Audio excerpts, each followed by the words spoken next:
Imagine waking up in the middle of the night to the smell of smoke. Oh, yeah, that's a nightmare. Right. Your house is on fire. You scramble for your phone. You dial emergency services. But instead of a dispatcher calmly telling you help is on the way, the line is just dead. Or even worse, the dispatch system is completely frozen, like locked behind a flashing digital ransom note. Which is terrifying. It really is. And today we are looking at this terrifying modern reality, What happens when the very people you rely on for rescue suddenly find themselves, well, held hostage by a massive cyber attack? So welcome to this deep dive. Thanks. Yeah, it is a scenario that literally keeps critical infrastructure defenders awake at night. I bet. And we are pulling today's insights from a June 24th, 2026 excerpt of Tech Talks with Kinsoft. Right. And the focus is this really major cybersecurity incident from late June 2026 involving a ransomware attack on the New South Wales Rural Fire Service, which is widely known as the NSW RFS. And we are using this specific attack as a lens for you guys listening because, this isn't just about reading a news headline and moving on, right? Exactly. We want to tear the hood off a modern cyber breach. We're going to explore the mechanics of how attackers exploit these seemingly mundane vulnerabilities. Yeah. And then dive into the absolute public relations nightmare of managing a crisis when your servers are locked and you don't even have the facts yourself. It's a huge mess. Yeah. No. So let's establish the sheer scale of the target here first, because, well, I think it frames the entire disaster. Definitely. The scale is really what makes this unprecedented. Yeah. The New South Wales Rural Fire Service, it is not just some local county fire department. Right. It is actually the world's largest volunteer fire service. Wow. Yeah. We are talking about an organization boasting more than 70,000 members. 70,000. Yep, 70,000. And they cover almost the entirety of the state of New South Wales and Australia. That is just a staggering logistical footprint. Just managing the roster for 70,000 people sounds impossible, Oh, absolutely. let alone securing their digital access. And the Kinsoft report notes this is Australia's first confirmed ransomware attack on a government agency in 2026. Yeah. Which, it sets a very grim tone for the year. It really does. Yeah. However, the report leads with what they call the good news up front. Okay, we like good news. Right. So the actual firefighting operations, the emergency response, the people out on the front lines saving lives, that was entirely unaffected. Oh, thank goodness. Yeah. The attackers breached the corporate ICT systems, so the information and communication technology, but they never touched the trucks, the dispatch radios, or the actual operational response network. Okay, I really want to dig into that mechanism because that doesn't sound like blind luck. No, not at all. If a virus hits my home computer, it spreads to everything on my Wi-Fi, right? Yeah. It hits my printer, my phone, my smart TV. So how does a massive digital fire burn down the administrative side of a fire service, but the trucks and radios completely dodge the flames? Well, that survival comes down to a fundamental architectural principle called network segmentation. Okay. In critical infrastructure, and this is whether you are dealing with a power grid, a major hospital, or, a statewide fire service, you never build your network as one giant open room. Right. You intentionally isolate the operational technology, the OT, from the information technology, the IT. It's kind of like building a submarine, right? Yeah, that's a good way to look at it. Like you don't build it as one long, hollow tube. You build it with heavily reinforced watertight compartments, the bulkheads. Exactly. So if a torpedo breaches the galley, you seal the heavy steel doors. Right. The galley floods, the cooks are having a terrible day, but the engine room stays completely dry and the propellers just keep turning. That is a perfect way to visualize it, yeah. The corporate IT network, so the galley in your submarine analogy, it has to connect to the open internet. Because they have to do normal business stuff. Exactly. Administrators need to receive external emails. They need to process payroll. They need to allow remote access for staff. And because it interacts with the outside world, it inherently has hundreds of windows and doors. Vulnerabilities, basically. Right. But the operational side, the dispatch systems and radio networks, they do not need to check internet email. So architects physically and logically sever the connection between the two. They seal the bulkhead. They do. In many cases, it is an air gap, meaning there's actually no physical cable connecting the two networks whatsoever. Wow. Or, if they must communicate, it's through heavily monitored firewalls that only allow very specific one-way data traffic. Yeah. And that segmentation is literally the only reason the RFS didn't face a catastrophic public safety emergency. Okay, but the torpedoes still hit the corporate side. It did. And that brings us to, honestly, the most jarring part of the Kinsoft report. If a massive government agency with 70,000 personnel gets breached in 2026, I mean, the mind instantly jumps to elite nation-state hackers, right? Zero-day exploits, advanced malware. Exactly, dropped from a satellite or something. But the report details an entry vector that is aggressively mundane. Very mundane. The entry vector was a compromised account combined with an internet-facing remote access system. Unbelievable. Specifically, the reports point to Citrix, which is a highly common remote access gateway used by large organizations all over the world. Wait, hold on. You are telling me that a world record-holding government agency was compromised by a stolen or guessed password? Basically, yeah. Someone just typed a username and a password into a public website and walked right into the corporate mainframe. Well, that's the reality of modern cyber warfare. The most common way into a network is simply logging in. That is wild. I mean, think about the logistical nightmare you pointed out earlier. You have 70,000 volunteer members. Right. They are logging in from remote rural fire stations, Sure. from their home computers, from personal mobile devices on cellular networks. Right. They're everywhere. Yeah. So to make that work, Yeah. the RFS has to use gateways like Citrix or VPNs. Because, I mean, if I am a volunteer captain sitting in my living room and I need to update a roster, I have to securely tunnel into the headquarters network. Exactly. And that tunnel essentially paints a picture of a corporate desktop right there on your home screen. But if that gateway only requires a single key, just a password, it is incredibly fragile. Yeah, clearly. And attackers don't even have to manually guess passwords anymore.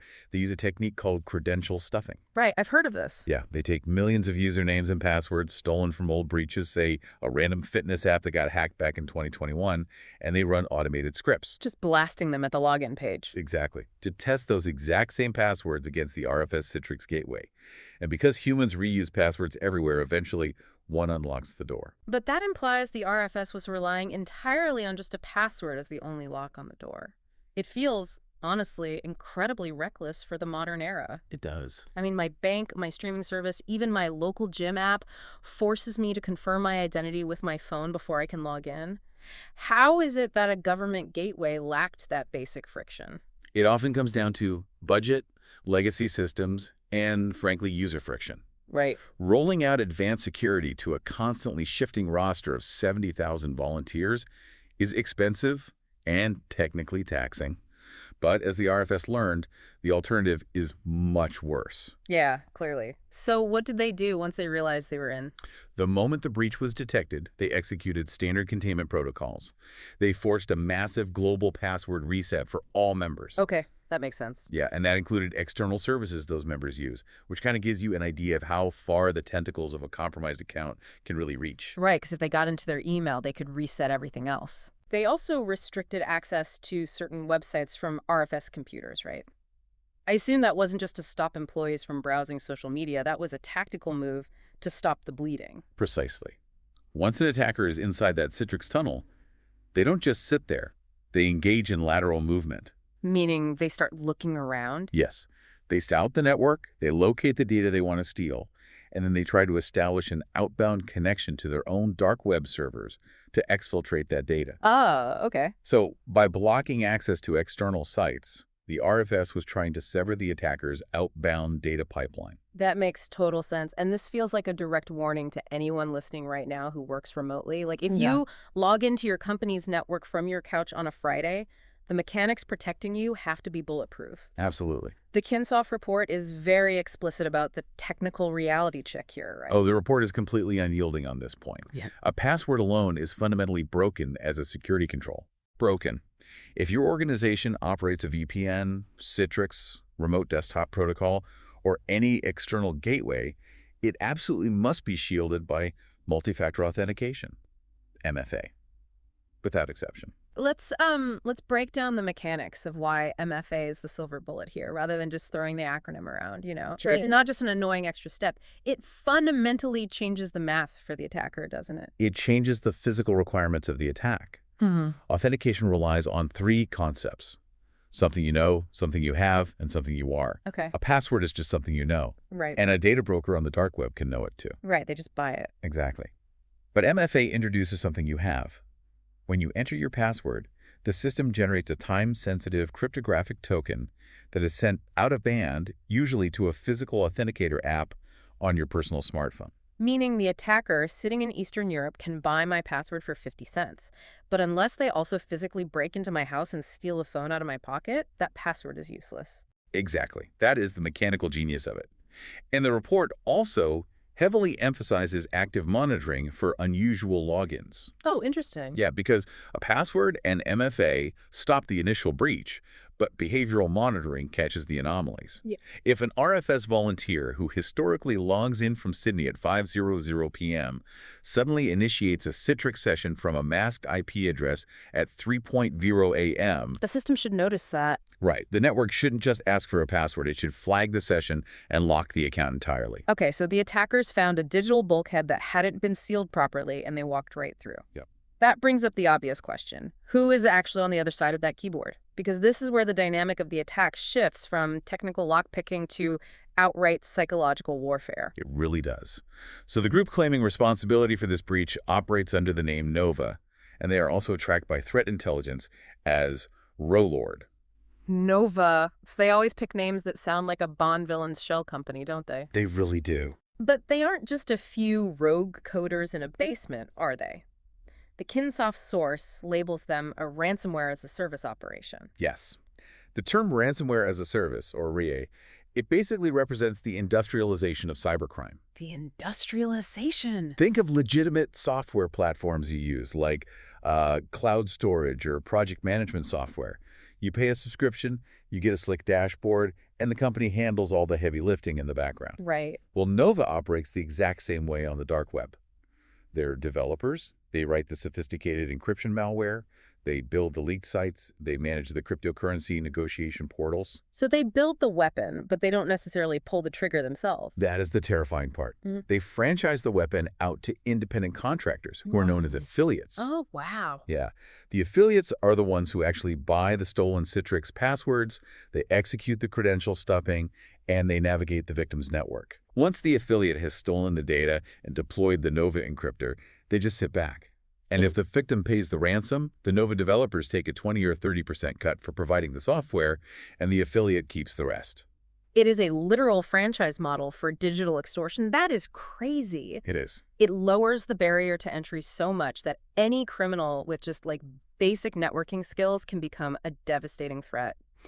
And Nova has been refining this business model since early 2025, according to the source. They have, which means by the time they hit the New South Wales Rural Fire Service in late June 2026, their playbook is highly optimized for maximum psychological impact. Right? And they proved that on June 26th, when they listed the RFS on their public leak site and dropped a massive, absolute terrifying claim, Nova publicly stated they had stolen 300 gigabytes of data. 300 gigabytes. Yeah. To put that in perspective for you listening, if you are stealing dense corporate text documents, PDFs, and spreadsheets, 300 gigs is millions upon millions of pages. Oh, easily. It is a number engineered to induce total panic in the RFS boardroom. And panic among the 70,000 volunteers who suddenly fear their personal addresses, banking details, and identities are in the hands of a cartel. Absolutely.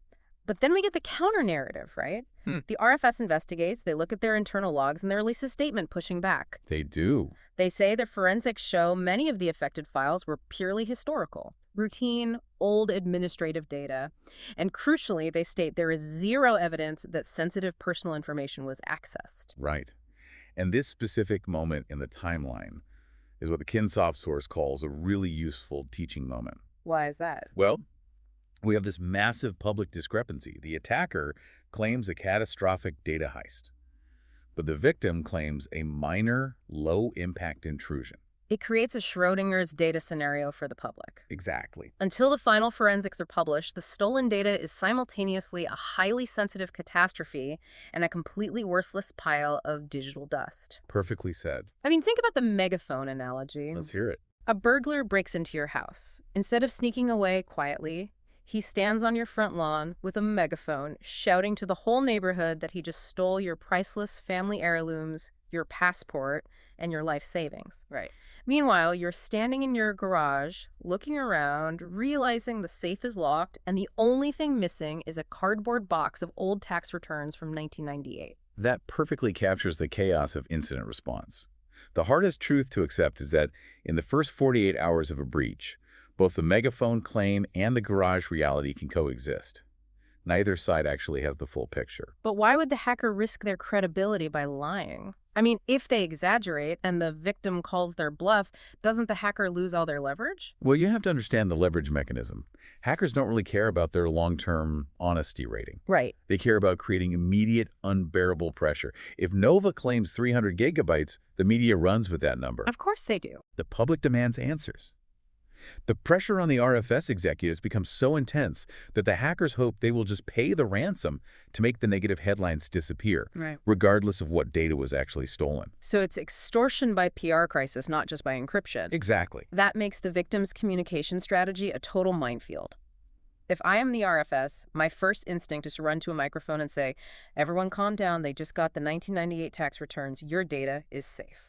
And that instinct is exactly what destroys organizations. Really? Oh yeah, forensics take weeks. Finding out exactly which server an attacker touched requires parsing millions of lines of network logs. Right.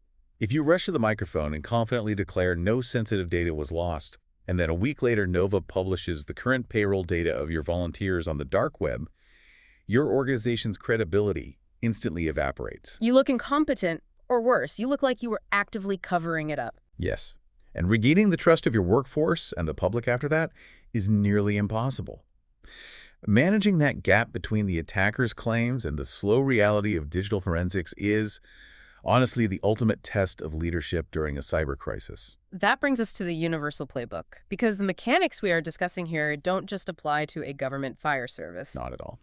If you are listening to this and you run a logistics company, or you manage a small design firm, or you are just trying to keep your personal data secure, you are operating in the exact same threat landscape. You are. The Kinsoft report distills this entire saga down to core takeaways that apply to everyone. They do, and the takeaways are intensely practical.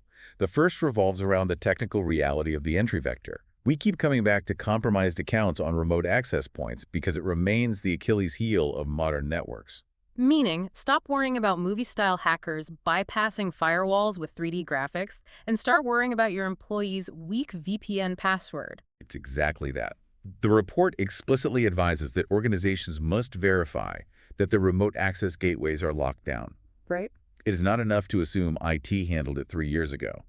You need active patching, meaning software vulnerabilities are closed the moment updates are released. Okay. You need multi-factor authentication universally enforced. And the source strongly recommends that if you are uncertain about the state of your remote access, you need to initiate a comprehensive review of your IT security needs immediately, potentially even engaging specialists to audit those entry points. And the second takeaway deals with the psychological warfare side, right? The crisis management. Yeah. Because if you wake up tomorrow and Nova or some other ransomware group lists your company on their leak site, claiming they stole half your servers, what is the actual play? The play is emotional discipline. The report frames it around the claims problem. You must resist the urge to panic, and you must equally resist the urge to blindly dismiss the threat. You have to walk the tightrope of transparency. Transparency paired with verified facts. The golden rule is investigate aggressively, verify through immutable log files, and communicate only what you know to be absolutely true. Right. It is incredibly powerful to stand before your employees or the public and say, we confirm an unauthorized entry occurred. We see signs of data access, but we do not yet have forensic confirmation of exactly what files were taken. We will update you the moment the logs confirm the scope. That level of candor buys you grace. It tells the public you are in control of the investigation, even if you weren't in control of the breach. You own the narrative, rather than letting a criminal with a megaphone own it for you. It strips the attacker of their primary weapon, which is uncertainty. The advice from the source is clear. Stay patched to defend the network, and stay skeptical of attacker claims to defend the narrative. It really is a remarkable case study. We started by looking at a 70,000-strong volunteer fire service that barely dodged a catastrophic operational failure thanks to the digital bulkheads of network segmentation. Right. We traced the fatal flaw back to a single compromised password on an exposed Citrix gateway, a flaw that multi-factor authentication could have totally neutralized. Completely. And we unpacked the Schrodinger's data crisis, where a highly organized ransomware as a service cartel tried to manufacture a PR nightmare to force a payout. It encapsulates everything challenging about defending modern infrastructure. The technical solutions are often straightforward, but implementing them across human networks and managing the fallout when they fail is deeply complex. It really is. Now, based on everything we've extracted from the Kinsoft report and the mechanics we've explored today, what is the final provocative thread you want the listener to pull on after this deep dive? Well, I think it requires us to fundamentally rethink the definition of a data breach. Okay, how so? Traditionally, we view ransomware as a technical theft.